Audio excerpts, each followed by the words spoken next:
evolution, because in this second quadrant, I'm seeking my own benefit. I'm no longer seeking to harm myself, right? So I benefit me, but I harm you, okay? Or I don't care if you're harmed in my process of benefiting me, okay? What do the people in this quadrant believe? Since nobody is going to take care of me, I have to take care of myself. So it's a first step in the right direction, although not in the right modality. Let's put it that way. Wow. I also have to take from life what I need. Nobody's going to give it to me, but I will give it to myself, right? So I'm learning in this quadrant to be egotistical, but it's much less painful than just being in pain, you know, to be able to, I don't care about you, but at least I care about me. Wow. Right? I don't know how to share the benefit that I produce for myself. People in this quadrant do not know how to share, but at least they're trying to see how to benefit themselves. So you're going to see them climbing steps. From vengeance to at least now I take care of myself and I don't harm myself. But if you get harmed, if there is not good for you, that's not my problem. That's yours, right? Yeah. I'm seeking my own benefit. And I don't care what I need to do in order to reach that. If I have to compete with somebody, if I have to win a role, contest for a role, I'm going to be the best I can be for myself, but I don't care about you. Wow. I don't follow, welcome to humanity, everyone. Yeah, I don't follow rules nor protocols that go against my interests. My interest, yes, not my core values, my interest. And sometimes I get devious pleasure from seeing other people suffer. Oh, I know people like that. Lesser than me. I know people like that. Because that gives them a boost in their brain of like importance. It's like it's the need to feel superior there, because then it means that I've actually been able to progress or to thrive, but I'm still not in the mature place where I can actually consider you a total illusion. So let me ask you something. Where do people that are like stingy, that are like not sharing, like they're like with money, that they're like anything free, I will take it, even if it's hoarding, right? Yeah, I've seen that. It's a pet peeve for me, Alex, that I see like, I'm just going to take it because it's there and it's free. I'm just going to go to that party because I'm going to eat free at night. I'm going to meet new people because maybe that gives me business, but they don't even like, there's no strategy, there's no plan. Oh, I have a pet peeve. Help me with that. Well, we have to understand, if you can see it from the perspective that at least they're not, bringing out the knife and trying to purposely harm somebody else, right, at their expense. Because when you're in the vengeance mode, quadrant number 1, you will destroy just to be protected. You will destroy. But in quadrant number 2, only if it's necessary will you do things for your own benefit at the expense of others. It's I benefit myself at your expense or at the expense of your harm. I'm not going to sacrifice a position in a corporate, world just because I'm thinking that you would need the money more than me. I don't care. That's level number 2. So it's petty. It is petty. And sometimes we can be very audacious in a way, like we can use strategy to get what we want. Yes, like a mischievous animal, like the Aesop's fables of the fox and the, remember the weasel, the weasel, all of that. So, oh my gosh, we can play with these quadrants so much. This is a little bit what you would see if you think about, for example, Harry Potter. If you think Slytherin, right? They slither their way into, Yeah. Well, Voldemort would be the destroyer, period. That would be number 1. I just have to destroy. Yeah. Right. And level number 2 is I'm not going to allow you to occupy a place or to position yourself in a place better than me. There's a lot of comparison. There's a lot of jealousy. There's a lot of envy. I'm not going to allow you. There's aloofness. Right. And the quadrant number 3, let's move. I'm beginning to feel like, I don't want to stay there. So and the quadrant number 3, you talk about empathy. Yeah. So I'm okay with that one. Yeah. Okay. People who've been through the first and second quadrant eventually come to the conclusion that it's very harmful to harm somebody else or to benefit at the expense of somebody else. Thank God. Can you do these quadrants for the politics right now here in the United States? Well, just throwing it out there, people. One of the things that I channeled as I was working on the quadrant is do not judge any of the levels, because if you've only been many incarnations, you've probably been through the investigation of each and every one of them to understand the process of consciousness from dark to light. Right. So it's non-judgmental. It's not a holier than thou kind of thing. Yes. Because there's a lot of harm in quadrant number 3 sometimes. When you arrive at the level of empathy, I'm going to say it just the way I feel it. Think Jesus in times of the Romans. Okay? So here's people who enjoy watching somebody get attacked or eaten by a beast in the middle of a coliseum, and people putting their thumbs up or down, like just deciding somebody's fate out of entertainment. That's kind of vindictive, but it's also petty. Yes, right now it's happening with Johnny Depp and his wife, just throwing it out there. Okay. I haven't seen those news, but anyway. Me neither. But I've been like, Yvonne, what do you think? Are you against Johnny or against his wife? I'm like, I don't even know what they're going. I'm not going to get distracted with that. That's their business. Exactly. No distractions. But what is very interesting about empathy, or quadrant number 3, is that the driving force is self-sacrifice. One fine day, I realized that I feel pain,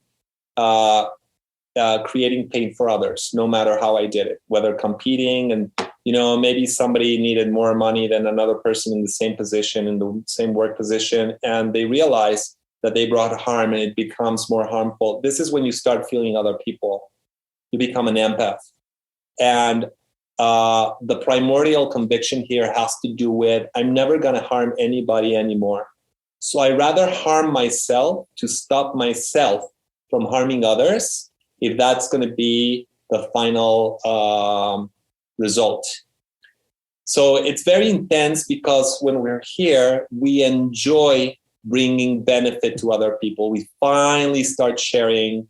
We finally start seeing other people's needs, tend to other people's needs, become very servicing of other people. But the problem is that our consciousness creates kind of an alarm system that if we're going to be selfish or violent or vindictive, what we've put in motion mechanically is a device inside us that provokes self-harm to stop ourselves from harming others. So there's a risk of imploding. This is people who want to say something harmful and they won't, so they don't communicate for that. That has been me for many, many years. I don't want to say something that will harm other people, so I rather keep it inside, but then I can get sick with, emotions that were not expressed in time. Or, for example, I might actually charge you less than I feel that I deserve, because I'm trying to bring your benefit, or make your benefit more important than my benefit. I want to look real good in quadrant number 3. Say somewhere a little bit about that. What do you mean I want to look real good? Is this like I want to be nice? What is it? Well, you know that I'm not religious whatsoever. I'm very spiritual, not religious. I don't practice any particular school or religion. But what I will say is that for the last 2,000 years, we've been learning to be more empathetic with each other. There's this Jesus at the cross. I suffered on your behalf, so you don't have to suffer anymore. Let's put it that way. And still people continue to endeavor suffering because it looks really good for a resume. I'm sorry to say it like this, but it looks really good on the curriculum to suffer on behalf of someone because we glorify this, oh, the hero, he sacrificed himself or herself for this cause, for this person. He had all this money and he gave it away. She gave it away. We want to look good in a restaurant by paying, at least in Mexico, people fight, for the bill. No, I'm going to pay it. No, I'm going to pay it. No, I'm going to pay it. So on this third quadrant, we actually self-sacrifice and do not allow ourselves as much benefit as the other person as a means to elevate our consciousness to a more spiritual level. And it's beautiful. I think it's beautiful. I know. I've been there, it's not the last step of our consciousness evolution. Right. Okay? So let's talk about the fourth quadrant. So we go into there, and then the fourth quadrant is calling my name, appears, and I want to live there. The quadrant of plenitude. And I love these words, of infinite joy. Infinite joy and plenitude, yeah. Okay. And we call it here plenitude because it's an attitude of plenty. There's plenty for everybody. The primordial conviction is, if first quadrant is I harm me, I harm you, I harm me, I harm you, you harm me, I harm me. Second quadrant is I will benefit, at your expense. Third quadrant is you will benefit and I will sacrifice now so I can be a great empath. But in the fourth quadrant is, why not think that you can benefit? I benefit you, you benefit me, I benefit me, you benefit you. Everybody wins. It's almost unthinkable, Yvonne, in our planet to think that way. It's almost unthinkable. Right. People have not reached, to me, this is the new paradigm. I believe there's a place for everybody to flourish together and simultaneously. Nobody has to take away from anybody else anymore, ever. Okay? My profound joy gives me the energy to create more well-being in the world. To take care of me serves as an example for others to take care of themselves. So that's not selfish anymore. It's just balanced. Okay? My service becomes unconditional, creative, long-lasting, profound, and highly satisfactory. And I treat myself with love, okay? And then I can share that love and be at peace with myself because I'm not taking away even from myself. So why should we continue to self-sacrifice and make it look good?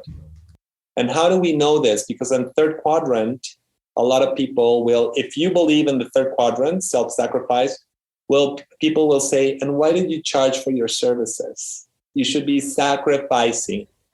Give it to me for free. But you know what I have discovered in quadrant 3? The more you try to help people for free, it never works. They are never happy or rarely happy. Or guess what? I have received but you didn't tell me what I should be doing next. And I lay down a map. I lay down a plan. Yeah. It's never enough. They feel really entitled to your attention, to etc. Yeah. And any problem they have is your fault, not them. Why? Because you have a perfect match. Quadrant 3, who's trying not to harm other people. Right. And quadrant 2, who's trying to derive more benefit for themselves. Takers. Sorry. So I'm like getting a beautiful match, but it's very unhealthy in a way. So yeah, I love that. It's a beautiful, healthy match. Unhealthy match. I love you. So, honey, I love these quadrants, and I could talk to you about hours, but we're about to wrap up. So, how do people can get the support, obviously through your mentorship and sessions, of course, to move from quadrant to other quadrants? Because, it's like, the system of futuring. There's 4 types of future, and I think they match perfectly with your quadrants. Dark future, dim, which is totally quadrant 2, bright, the empath, nice, and then brilliant. And brilliant is, I'm still going to have a human experience. I'm still going to suffer sometimes. I'm still going to have ups and downs, but my joy is the generator of my moments, my choices, instead of survival and envy or anything. So what is the best way for people to experience and get help to move to a quadrant of more plenitude and joy? Well,